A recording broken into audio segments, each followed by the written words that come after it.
Hello guys, स्वागत है आप सभी का। और आज हम लोग लेकर आ रहे हैं पार्ट 2 वीडियो। इससे पहले हम लोग पार्ट 1 वीडियो देखे थे स्पेशल सीटेट का। और जैसा कि मैंने बताया था कि प्रतिदिन आपको 10 क्वेश्चंस का प्रीवियस ईयर का सॉल्यूशन आपको मिलेगा। तो कल की क्लासेस को लेकर के आपके पास दो होमवर्क थे, क्वेश्चन नंबर 11 और क्वेश्चन नंबर 12। मैंने बोला था आप लोगों को कमेंट बॉक्स में जाकर के उसके आंसर करने के लिए। कुछ बच्चों ने कमेंट किया भी है, कुछ लोग नहीं भी किए होंगे। तो वैसे बच्चों के लिए मैं बताना चाहता हूँ कि जो क्वेश्चन नंबर आपका 11 था, वहां पे बोला है कि कितने त्रिभुज बनाए जा सकते हैं। और नॉर्मली ऐसे बोल दिया था कि एक त्रिभुज था, त्रिभुज का परिमाप कितना दिया था, 12 दिया था। तो सबसे पहले आप ऐसे समझ लेंगे नॉर्मली कि त्रिभुज बनने का जो कंडीशन होता है, जो फंडा होता है ना, वो ये कहता है कि त्रिभुज के किसी भी दो भुजा का जो सम होता है, जो योग्य होता है, वो तीसरी भुजा से बड़ी होती है, ज्यादा होती है, मोर देन होती है। मतलब ऐसा है कि जैसे आप त्रिभुज की कोई भी एग्जांपल ले लें, जैसे आप 3 4 5 अगर आप साइड लेकर बनाते हैं, तो आप किसी भी दुगो को ऐड कीजिएगा ना, तो तीसरे वाले साइड से ज्यादा होगा।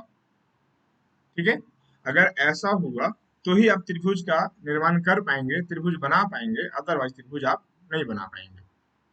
क्लियर?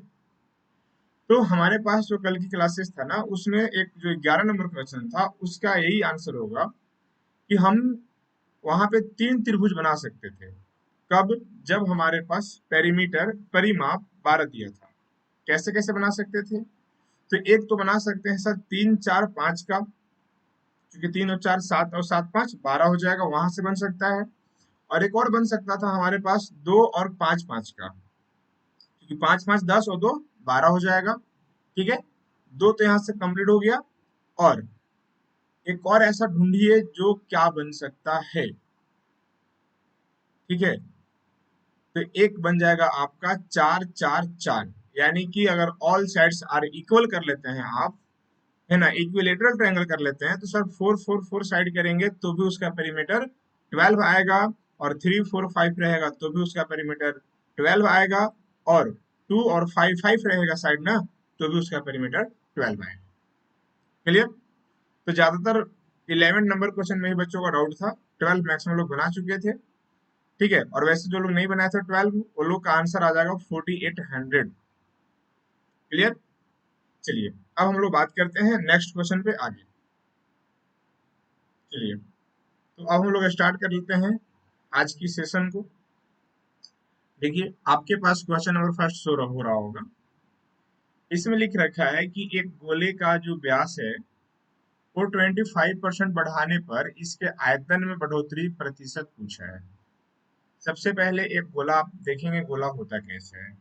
ठीक है, गोला देखने के बाद आप यहाँ से पता लगा लेंगे कि सर इसका वॉल्यूम में कितने का इंक्रीज होगा। गोला सपोज ऐसे 3D फिगर बनाना यहाँ पे पॉसिबल नहीं हो पाएगा, लेकिन फिर भी आप गोला ऐसा समझेंगे कि आप फुटबॉल देख रहे हैं, वो एक गोला है। नारियल का जो अंदर वाला पार्ट होता है ना, वो भी एक कंप्लीट गोला है। तो सर गोला का यानी यहाँ पे हम जब वॉल्यूम की बात करेंगे, सर जब आयतन की बात करते हैं, ठीक है, तो आयतन बराबर हो जाता है हमारे पास 4/3 पाई आर क्यूब होता है।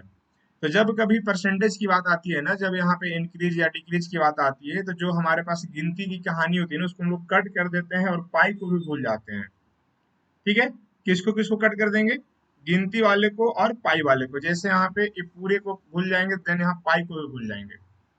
जब ये सारे भूल जाएंगे तो रखेंगे किसको? सिर्फ आर क्यूब को रखेंगे।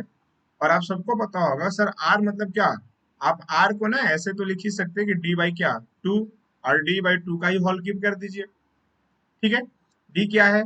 डी आपका यहाँ पे हो जाएगा डायमीटर। डायमीटर मतलब व्यास हो जाएगा, क्योंकि हमारे पास जो यहाँ बात हो रही है ना, वो व्यास के ऊपर ही तो बात हो रही थी, क्योंकि हमारा व्यास ही तो बढ़ाया गया था। तो सर अब करेंगे कि आप देखिए 25% को आप लिख क्या सकते हैं। तो सर नॉर्मली जो 25% है ना, 25% को हम लिख सकते हैं 1/4। और बात रही बढ़ाने की, तो 4 और 1 बढ़ जाएगा तो बन जाएगा एक कंप्लीट 5/4। इसका मतलब ये है कि सर पुराना वाला जो डायमीटर था वो 4 था, और नया वाला जो डायमीटर हो गया वो 5 हो गया। क्लियर? यानी कि सब इंक्रीज करने से पहले का जो डायमीटर था वो 4 था, और इंक्रीज करने के बाद यानी आफ्टर इंक्रीज जो हमारा डायमीटर हो जाएगा वो 5 हो जाएगा। तो आइए वैल्यू पुट करते हैं। तो सर अगर पहले वाला अगर हम निकालने पहले तो सर ये 4/2 हो जाएगा, और 4/2 का होल क्यूब करेंगे तो शॉर्ट आउट करेंगे 2 हो जाएगा, और 2 का क्यूब कीजिएगा तो 8 आ जाएगा। यहाँ से हम कह सकते हैं सर कि पुराने वाले डायमीटर के अकॉर्डिंग हमारे पास जो मिलेगा वॉल्यूम, जो आयतन मिलेगा वो 8 मिल जाएगा। लेकिन नए वाले के हिसाब से, तो नए वाले हिसाब से यहाँ पे क्या रखना पड़ेगा, 5/2 हो जाएगा, और इसका अगर क्यूब करेंगे तो आपको मिल जाएगा 15,625 मिल जाएगा। ठीक है, ये हो गया नया वाला, वो हो गया पुराना वाला। अब बात है कि कितने प्रतिशत बढ़ गया। तो सबसे पहले तो सर ये दोनों में हम डिफरेंट देखेंगे कि दोनों में डिफरेंस कितने का है, दोनों में अंतर कितने का है। ठीक है, दोनों में अंतर कितने का है एक पता लगाएंगे। तो आप जब अंतर देखेंगे तो अंतर आपको मिल जाएगा 7 पॉइंट, देखिए यहाँ पे लिख देते हैं प्रतिशत वृद्धि।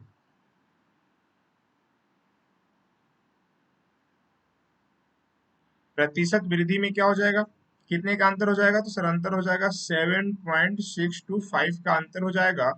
अब कितने से बढ़ गया भाई, तो पहले 8 था, और देन इसको 100 से क्या कर देंगे आप, मल्टीप्लाई करा देंगे, और इसको जब आप सॉर्ट आउट करेंगे तो पूरे आपको आ जाएंगे यहाँ पे 9531 समथिंग आएगा। और पूरे कंप्लीट अगर इसको कैलकुलेशन करेंगे ना तो 95.31% आ जाएगा अप्रोक्स में, क्योंकि यहाँ पे डेसिमल में और भी थोड़ा आगे जाएगा। क्लियर, तो ये आपका ऑप्शन नंबर यहाँ से क्या हो जाएगा, ऑप्शन नंबर हो जाएगा डी। चलिए अब हम लोग बात कर लेते हैं नेक्स्ट क्वेश्चन की तरफ। ये रहा आपका क्वेश्चन नंबर नेक्स्ट। ये लिख रखा है कि एक त्रिभुज के तीनों लंब ऊंचाइयों का संगामी बिंदु होता है वो बिंदु जिस जगह पे तीनों बिंदु आकर के मिलता हो। ठीक है, यानी तीनों बिंदु को मिलने वाले जगह जो मिड पॉइंट आप कह सकते हैं, मिड पॉइंट, उसे ही हम कहते हैं संगामी बिंदु कहते हैं। बहुत शुद्ध हिंदी का इस्तेमाल किया गया है। देखिए वैसे नॉर्मली इसका जो फिगर बनेगा कुछ ऐसा बना देते हैं हम लोग।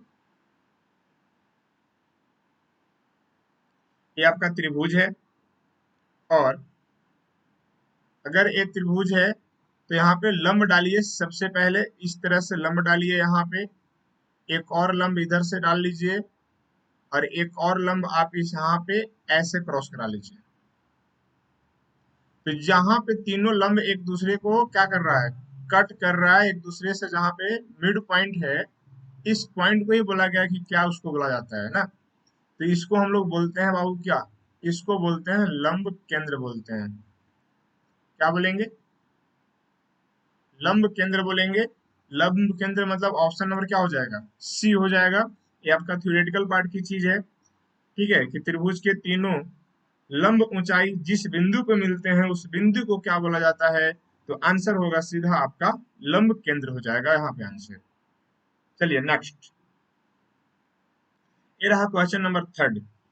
एक क्या लिखा है भाई, तो क्वेश्चन है कि यदि ओ केंद्र तथा एडी व्यास वाले वृत्त की जीवाएं ए बी बी सी और सी डी बराबर है, तो एंगल, ठीक है, एंगल ए ओ बी का वैल्यू क्या होगा, ये पूछा गया है। सबसे पहले देखिएगा, एक हम यहाँ पे सर्कल बना रहे हैं। चलिए ये मान लेते हैं सपोज सर्कल है, और सर्कल है तो इसका सेंटर हो जाएगा, नाम इसका ओ है, एडी इसका व्यास है। देखिएगा अगर ये ए है तो यहाँ पे डी इसका व्यास है, एडी व्यास हो गया। फिर बोला है कि ए भी एक जीवा है। देखिएगा जीवा को थोड़ा हम अलग अलग कलर से यहाँ पे दिखाने की कोशिश करेंगे। अगर सर बी मान लेते हैं हम, सर यहाँ पे है,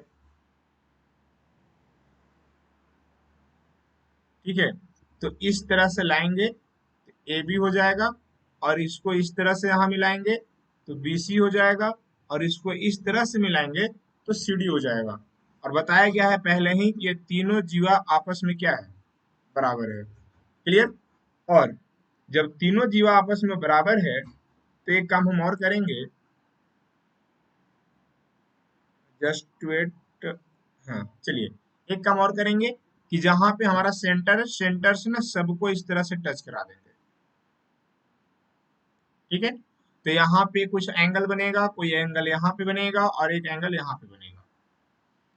यहाँ से हम क्लियर है सर कि अगर तीनों जीवाएं आपस में इक्वल है, इक्वल है मतलब ए बी बराबर बी सी बराबर सी डी है। तो हम कह सकते हैं कि जो यहाँ सेंटर पे सर जो एंगल बनेगा ना, वो तीनों जीवाएं सेंटर पे सेम एंगल बनाएंगे। और जब सेम एंगल बनाएंगे तो हम यहाँ पे ऐसे लिख सकते हैं कि sir angle A O B, ठीक है, और plus angle B O C plus angle C O D is equal 180। 180 कैसे होगा? क्योंकि आप एक देख रहे हैं बिल्कुल एक स्ट्रेट लाइन है, और एक स्ट्रेट लाइन पे कितना डिग्री एंगल बनता है? 180 डिग्री का एंगल बनता है। और जब सब यहाँ पे इक्वल ही बनाएगा सर, तो हम जब सेम चीज कितना हो जाएगा? 3, ठीक है। तो हमसे पूछा क्या है? वैसे ए ओ बी पूछा है। तो जब सब इक्वल बनाएंगे तो आप कर लीजिए यहाँ पे angle A O B plus इसको भी ए ओ बी में ही चेंज कर दीजिए, और अगले वाले को भी एंगल ए ओ बी ही मान लीजिए। जब तीनों इक्वल ही है तो कोई फर्क नहीं पड़ेगा।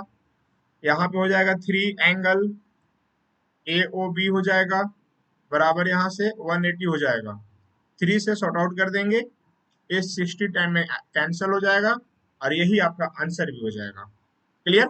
तो आपका एंगल ए ओ बी आ जाएगा 60 डिग्री। और जब 60 डिग्री आ रहा है मतलब कि अगर आप ऑप्शन की बात करें तो ऑप्शन नंबर फर्स्ट आ रहा है। क्लियर? चलिए अब हम लोग बात करते हैं आगे। हाँ, देखेंगे यहाँ पे क्वेश्चन नंबर 5।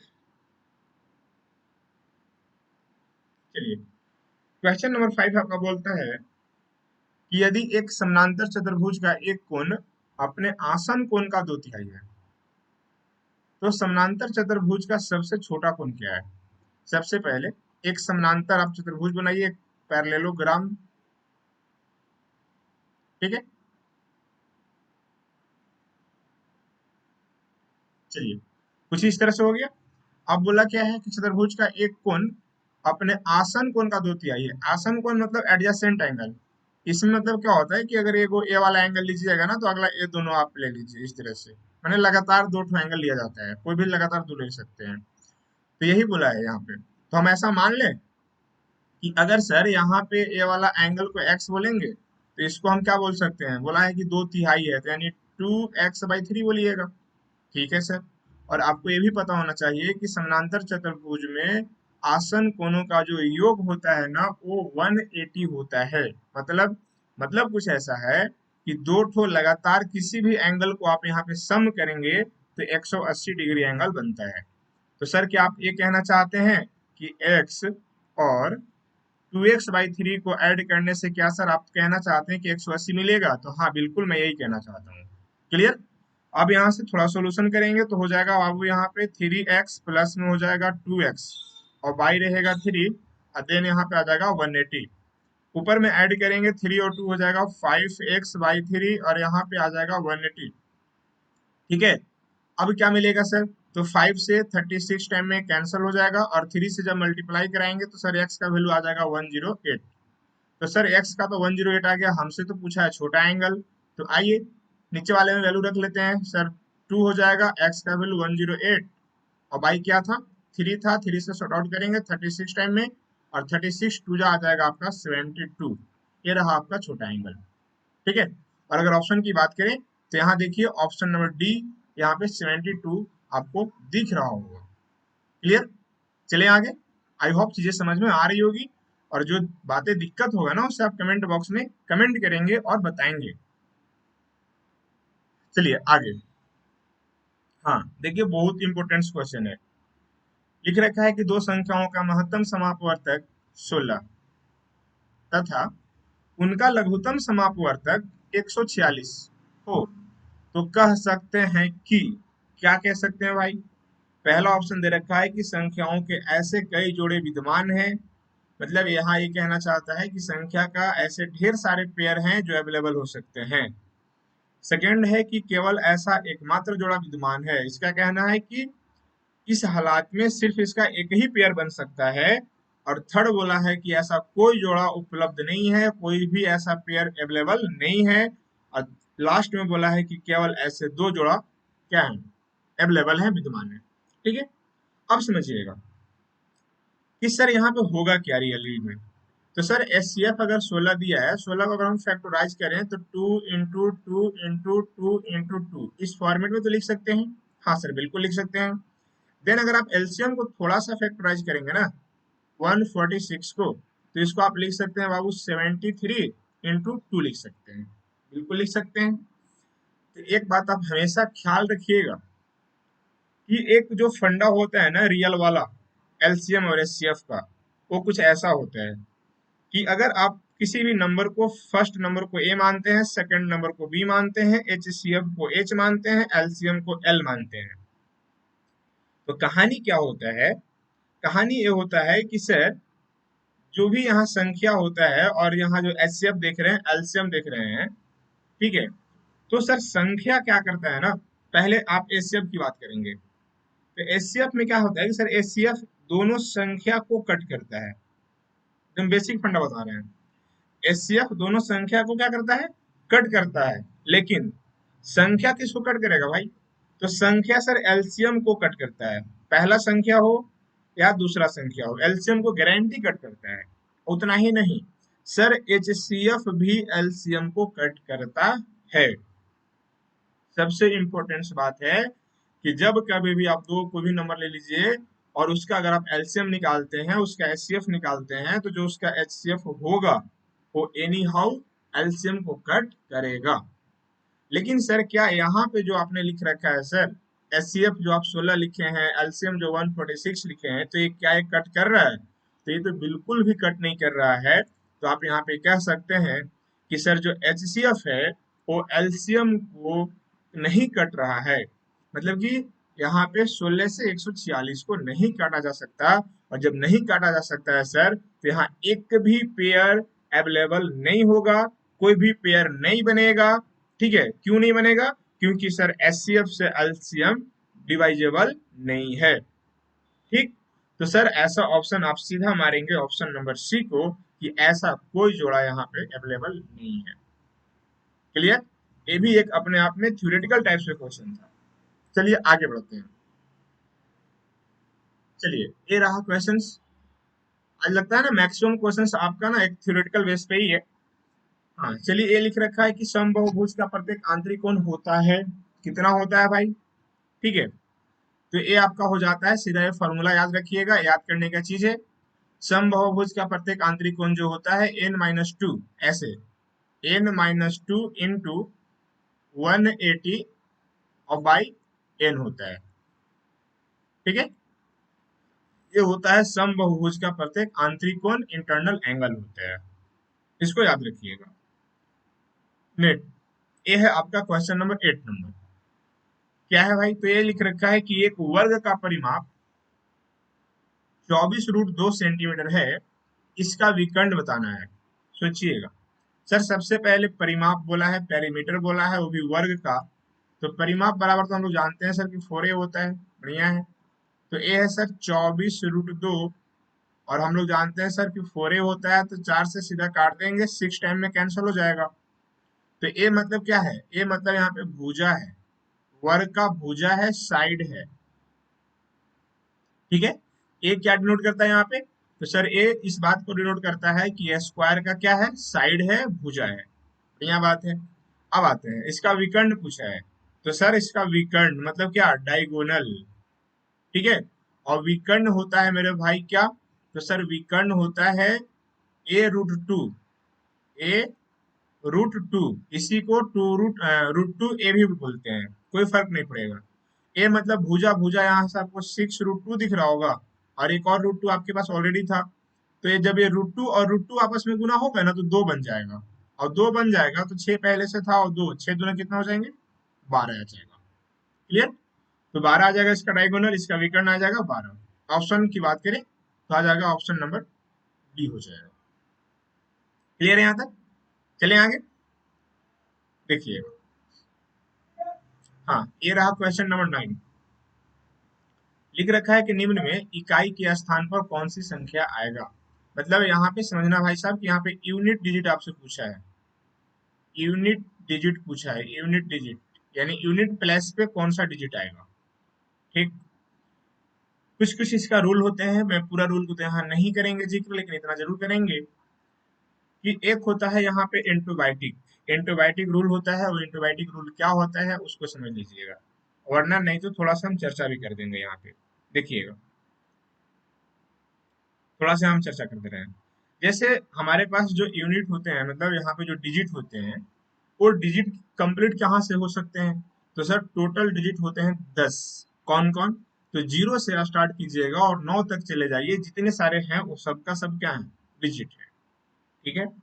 तो उसी में से कुछ वैसे डिजिट हैं जिनका नो चेंज वाला हो जाता है सीन। नो चेंज क्या होता है बताएंगे। जैसे जीरो हो गया, एक हो गया, पांच हो गया और छह, मतलब किसी भी संख्या के लास्ट में, मैं बार बार बोल रहा हूँ ध्यान से समझिएगा, किसी भी संख्या के लास्ट में अगर जीरो मिल जाए, वन मिल जाए, फाइव मिल जाए एंड सिक्स मिल जाए, और इसके पावर कुछ भी लगा रहे, पावर कुछ भी लगा रहे, मतलब एक एग्जांपल के तौर पे देखेंगे तो सपोज यहाँ मान लेते हैं कि इतना पे ऐसे मान लेते हैं एक संख्या लगा दिए, आप देख रहे होंगे सर इसके लास्ट में छह लगा हुआ है, और इसके पावर चलिए हम यहाँ पे कुछ इतना बड़ा सा लगा दिए, तो हम ये बोलेंगे कि इतना बड़ा देखने से हमको कोई मतलब नहीं है, हम सिर्फ देखेंगे यहाँ पे सिक्स को देखेंगे। ठीक है। और छह जैसे ही नजर पड़ जाएगा, पावर इस पे क्या है नहीं है उससे कोई मतलब ही नहीं है। अगर ये पावर की जगह ना मोदी जी भी आ जाएंगे ना, तो इसका कुछ नहीं बिगाड़ पाएंगे, कुछ नहीं, मतलब कि कुछ नहीं। क्लियर? तो सर पावर जैसे देखिएगा, जब भी लास्ट डिजिट किसी भी नंबर का वन आ जाए, जीरो आ जाए, फाइव आ जाए, सिक्स आ जाए, देन उसके पावर कुछ भी आ जाए, तो सर ये चेंज होता ही नहीं है, यानी कि एज इट रह जाता है, जैसे का तैसे रह जाता है। सर आप कहना क्या चाहते हैं?